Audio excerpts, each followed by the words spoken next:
This is the first film we ever made. It was called Pro Football's Longest Day. It was the story of the 1962 championship game between Green Bay and the New York Giants. My dad paid $3,000 for the rights to film the game. He was the first person in NFL history to pay for a tryout because really, that's what this was. My dad was hoping to impress Commissioner Pete Rozelle enough that he would hire him to do more films. And that's exactly what happened. The commissioner loved the film, and he convinced the 14 NFL clubs to kick in $12,000 apiece. They bought our family company, which was called Blair Motion Pictures, which was named after my sister, and we became NFL Films. So this is where it all began, with my father and a 5-man crew capturing the drama of pro football's longest day.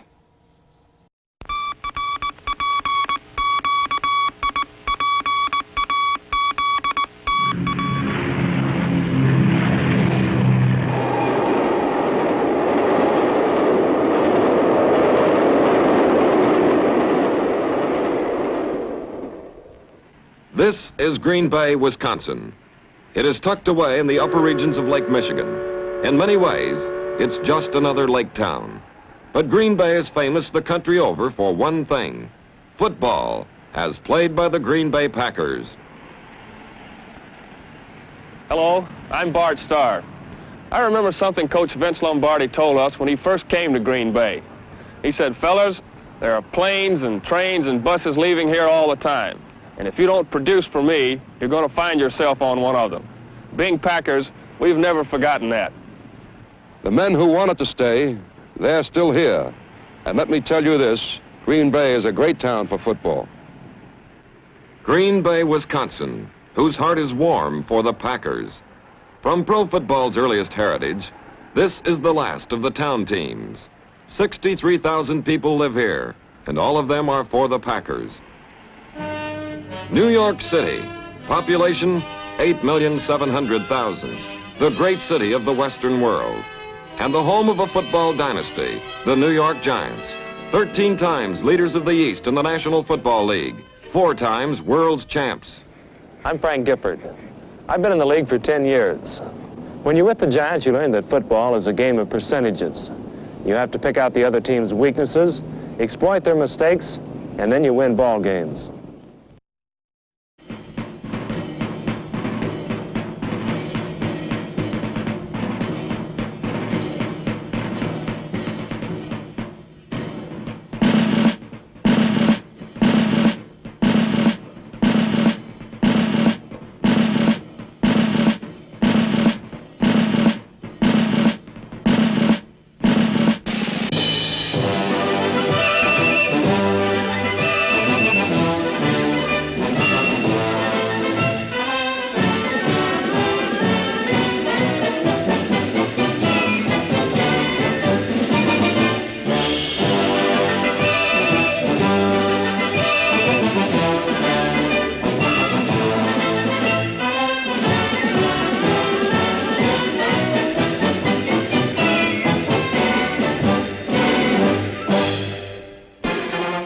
In fabled Yankee Stadium, the New York Giants, tops in the East, meet the best of the West, the Green Bay Packers. Don't let that sunshine fool you. This ground is frozen like an ice skating rink, as Packers Jim Taylor and Ron Kramer fast find out. The Giants send their own testing team aboard to see how the field will play for the Zigs and the Zags. It's raccoon coat weather, and the fans have come prepared. They're keyed for a great game, a game of football's fundamentals: the hard block, the rugged tackle, the tough runner who stays on his feet, the quarterback whose passes ride the wind to a receiver whose hands survive the bitter cold. On this field, you can take nothing for granted, not even your shoes. The Packers try cleats. Decision? No go. Answer: Ripple soles. For the Giants' Andy Robustelli, championship games are old hat. This 12-year veteran anchors New York's fine defensive line. Flanking him is tackle Rosie Greer, 6'5", 290 pounds. At the other tackle, Dick Modulewski, 6 foot, 260 pounds. The fourth man in this powerhouse is Jim Catkavage. He's big, fast, and agile. The Giants' Del Schaffner walks upfield with cat-like grace. Whose eyes are always upon him? The eyes of Tittle, Y.A., the take-charge guy. The wind in Yankee Stadium is blowing up a storm. The Giants hope it's for the Packers. And here they come, leading off center Jim Ringo. Number 64 is guard Jerry Kramer. Fred Thurston mans the other guard slot. Number 75 is Forrest Gregg. Bob Skoransky is the other offensive tackle. The tight end is Ron Kramer. Max McGee is stationed at the opposite wing post. Quarterback Bart Starr. Boyd Dowler, the flanker, comes next. Number 5 is the golden boy, Paul Hornung. And finally comes a man to remember, fullback Jim Taylor. A year ago, these two teams met at Green Bay for the championship. That day belonged to the Packers, 37-0. Now the Giant fans want revenge. The Giants will receive, but the wind, not Willie Wood, gets first crack at the ball. Willie tries the tee again, but finally the ball must be held. The kick is a line drive with a big bounce. Joe Morrison takes it on the 15, gets past one Packer, but then it's the end of the road. Tittle brings the team up to the line. The handoff is to Phil King, but linebacker Bill Forrester, number 71, brings him down after 4 yards. Tittle calls for a trap play. It's King for 8 yards. That's Ray Nitschke zeroing in for the tackle. But the first down brings the Giant fans up and cheering. Tittle fakes the handoff, then hits Del Schaffner with his first pass. But the officials rule that Del interfered with the Packers' Hank Greminger. It's 15 yards in the wrong direction for the Giants. Fancy interior blocking opens a big corridor for Alec Webster, who scoots through for 11 yards. After 2 passes go incomplete, Don Chandler booms out a 58-yard punt. Mickey Walker dives desperately to kill the ball on the 1, but slides into the end zone on the frozen turf. Listen to Bart Starr in the Green Bay huddle. Blue right, 41 quick, on 3. Break.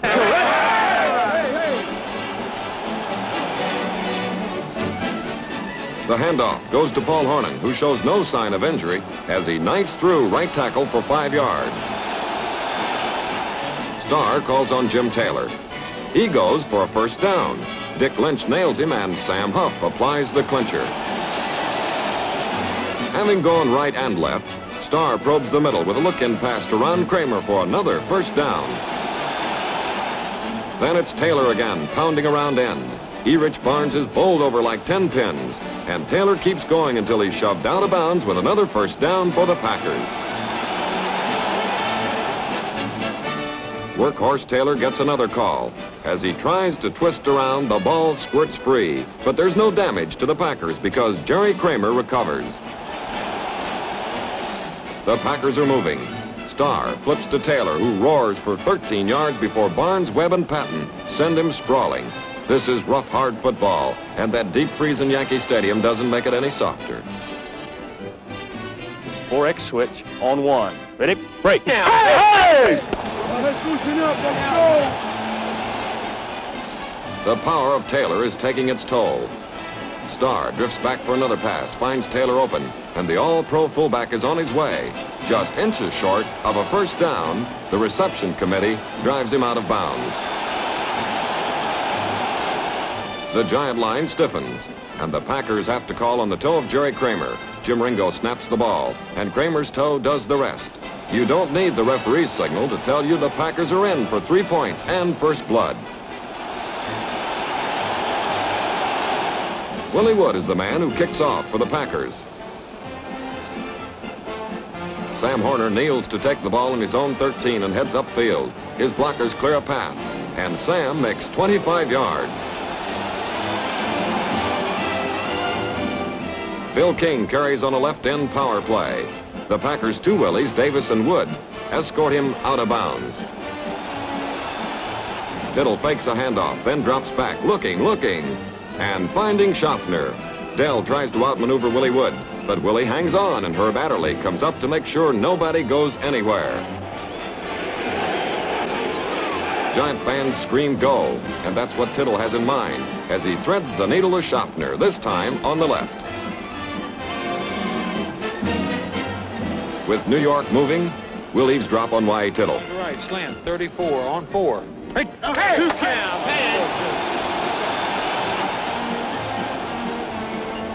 Y.A. looks right but throws left to Phil King. With Rosie Brown blocking, King collects a first down on the Green Bay 16. Hungry for a score, Y.A. fades, but Ray Nitschke bangs his arm. The result, a high wobbler. The Packers' Dan Curry is there with open arms, a willing heart, but a bum leg. It crumbles beneath him, for which the Giants can be thankful. That would have been a sure touchdown. As we rerun that play, look for Nitschke's rugged rush and Curry's grab. Curry plows upfield, and Herb Adderley blocks Darrell Dess. With clear sailing before him, Curry is torpedoed by an old injury. Instead of a touchdown, he winds up on the Packer 40.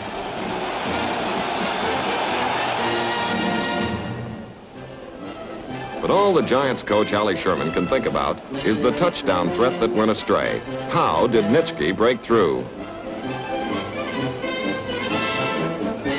The Packers' go team gets back to work. Hornung takes the ball on his famous pass option play. Paul saves the pass for later as he pounds past Sam Huff for a first down.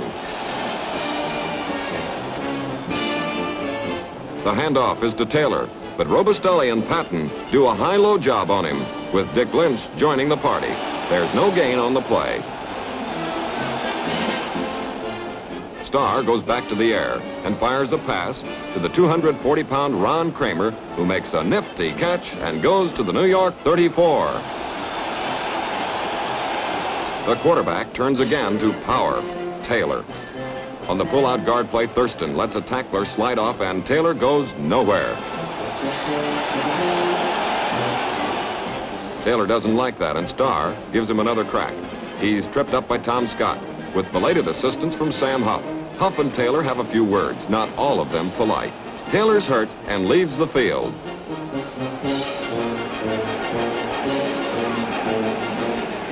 As the quarter ends, Jerry Kramer tries another field goal.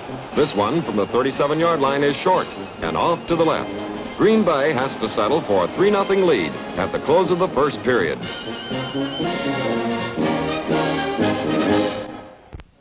In the icebox they call the stadium, it's bruising cold.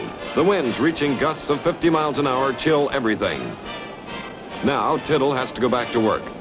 Starting on his own 20, Phil King slants off left tackle and picks up 5 yards amidst a pile of Packers.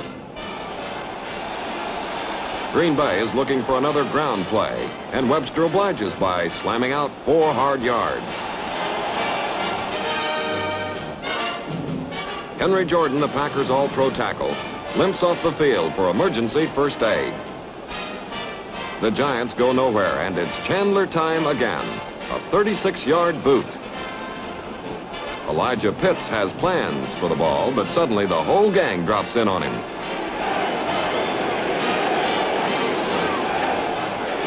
With Jimmy Taylor back in the game, the Packers use Hornung on the option play. He could pass, but again he runs, gaining 11 yards, half of them on a big second effort. Like a 1-2 punch, Hornung comes back through the middle for another 4 yards. That sets it up for Taylor, who cuts back over tackle.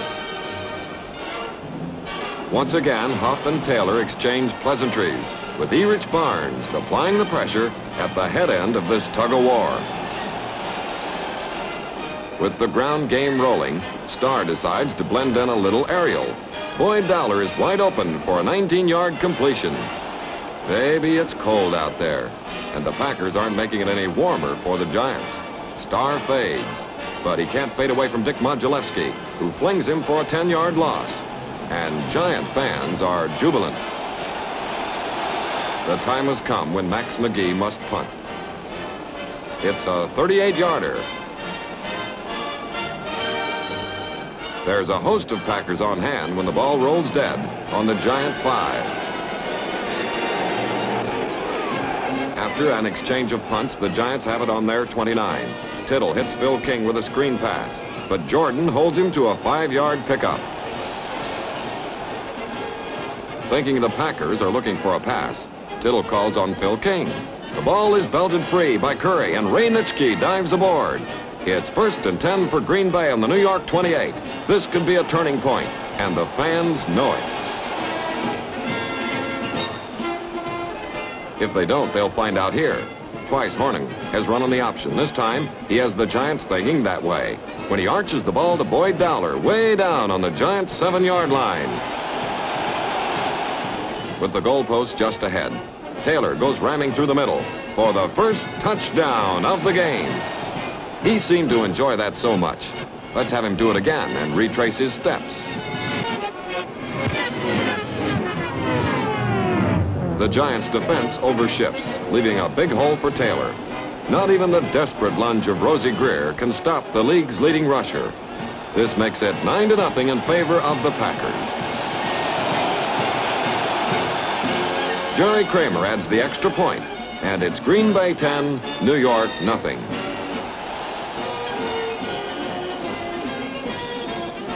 The wind is still slapping an icy hand in the stadium as Willie Wood kicks off. The ball takes a bounce and lands with Johnny Counts. The rookie speedster thinks he's going coast to coast until Willie Wood jars him to the ground with a dandy shoe-top stop. Alec Webster goes tumbling over the middle for 3 yards. Tittle fades and throws an archer that Joe Walton tucks in for a 16-yard profit. The clock is stopped, and the Giants summon Chandler for a 47-yard field goal attempt. It has the range, but lacks the line, and it's no good. The battered, bone-cold Giants, their fists almost frozen into a clench, move into the locker room for strategy and halftime warmth.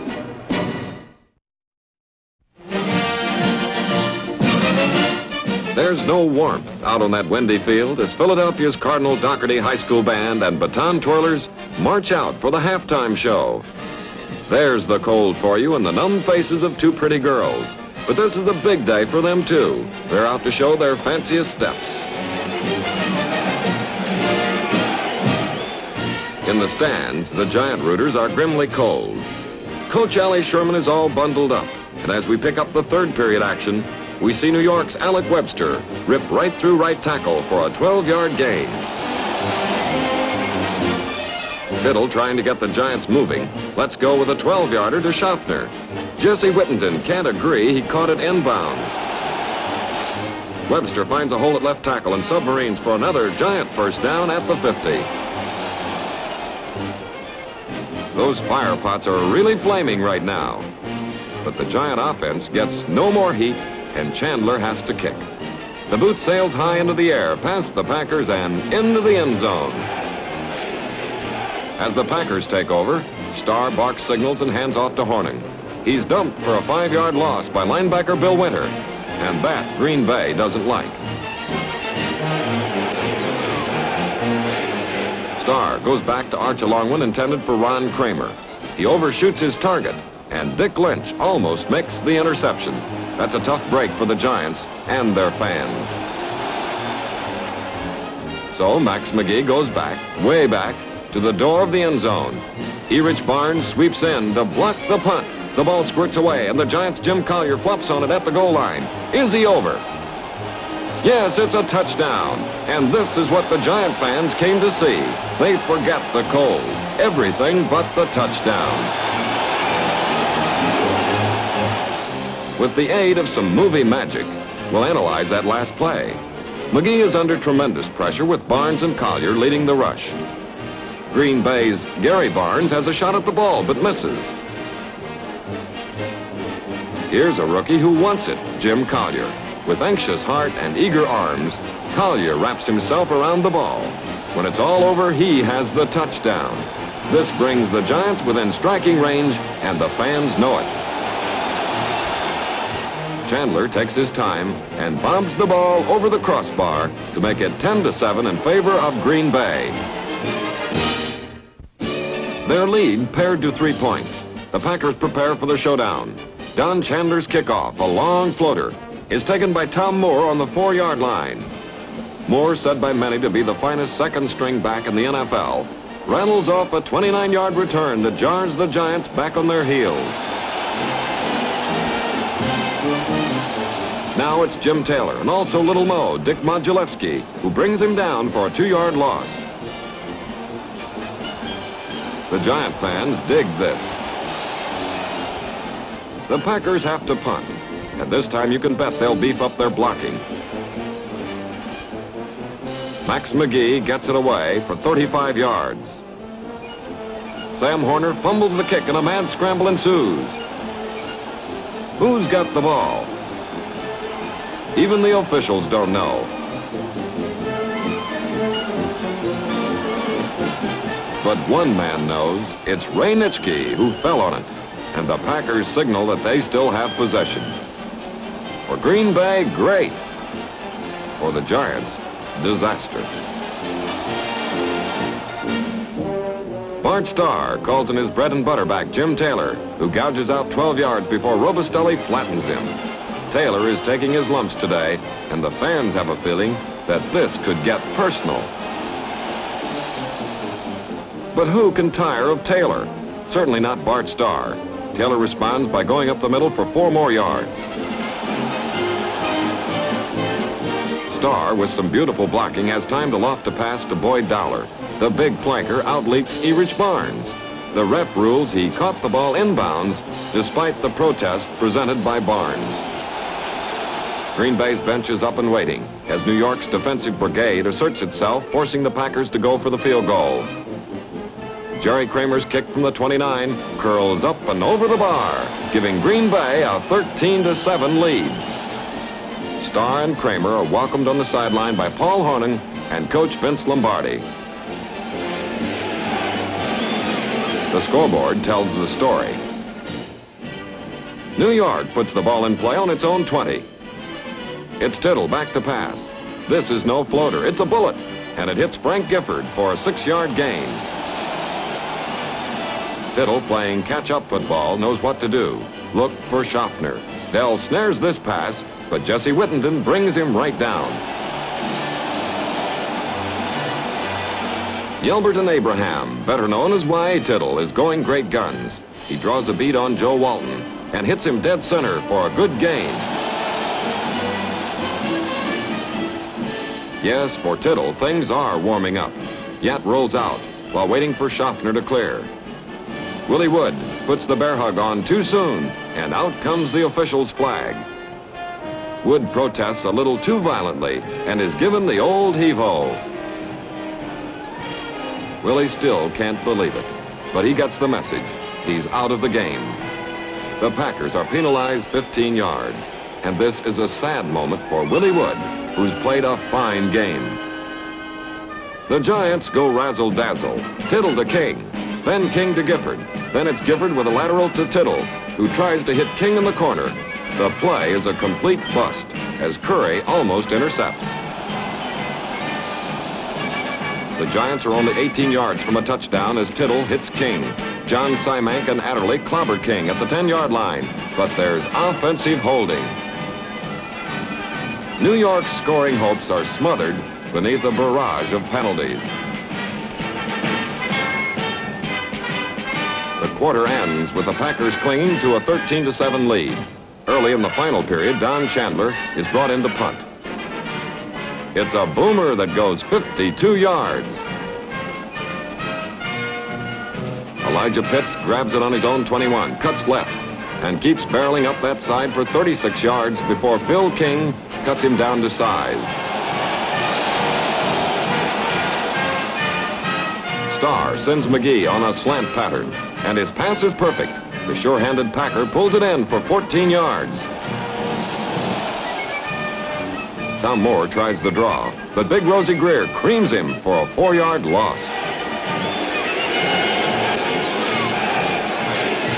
Jerry Kramer, who's been having a busy afternoon, is sent back to try a field goal from the 40.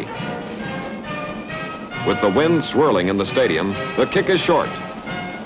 Jim Patton has an idea he'll run, but it's only an idea. The Giants are stopped at the 5. Allie Sherman goes back to the phones to check with his spotters. Just one touchdown could put the Giants into the lead, but what's the combination? Maybe it's a bomb. Tittle pulls the fuse with a long one, but Whittenden stays step for step with Schaffner, and the bomb fizzles. But pass they must, and Tittle's 15-yarder finds a home with Frank Gifford. Gifford goes out of bounds, and the Giants are very much alive. That's exactly the way Tittle wants to keep them. He does so with a pass to Joe Walton that's worth 13 more yards. Tittle keeps the pressure on the Packers with a pass to Gifford. Herb Adderley jars him out of bounds with a bone-crushing shove. But once more, New York runs out of gas. They're 3 yards shy of a first down when Don Chandler punts. The ball goes out of bounds on the Packer 28. There's something hot on the sideline for the Packers, a hand warmer. The ground looks good to Bart Starr, who feeds the ball to Tom Moore. Tom, terrific, thunders around right end. Butts Erich Barnes out of the way and picks up 13 yards. Horning is back. He turns right end with Thurston leading the way. Paul picks up 7 yards, but that bad knee, hurting most of the year, folds again. On come the trainers, and out goes Horning. He leaves only inches for the first down. Taylor takes care of those inches plus 7 more yards before Barnes bangs him out of bounds. Tom Moore finds a gaping hole in the Giant line, and he dents the defense for 13 yards. Green Bay boss man Vince Lombardi gets the scoreboard fever. Bart Starr wants to go in too. He wants to pass, can't do it, so he tries the running game. Bart picks up 4 yards. The Packers have it at the Giants' 23. The bench knows that the right play could ice the game. No pun intended. Here's the right play. Pay dirt is just 30 yards away. Jerry Kramer kicks, and the ball finds it. The official's arms shoot straight up. The score, Green Bay 16, New York 7. It's all over. The Packers know they're world champions for the 2nd year in a row, and they like it. With the final gun, confetti streaks down on the fans. Some are happy, some are sad, but all have witnessed a gridiron spectacle. The Green Bay locker room tastes of victory. It's sweetest of all to Ray Nitschke, the player of the game, and to Bart Starr, field general of the champs. To Paul Horning, it's been rough. Jim Taylor can still smile, but he'll never forget this day. To Coach Vince Lombardi, this may have been the greatest game ever played. He can't be sure. But one thing is certain. This was football's longest day. This NFL Films production has been brought to you by NFL Network. Watch the National Football League 24 hours a day on NFL Network.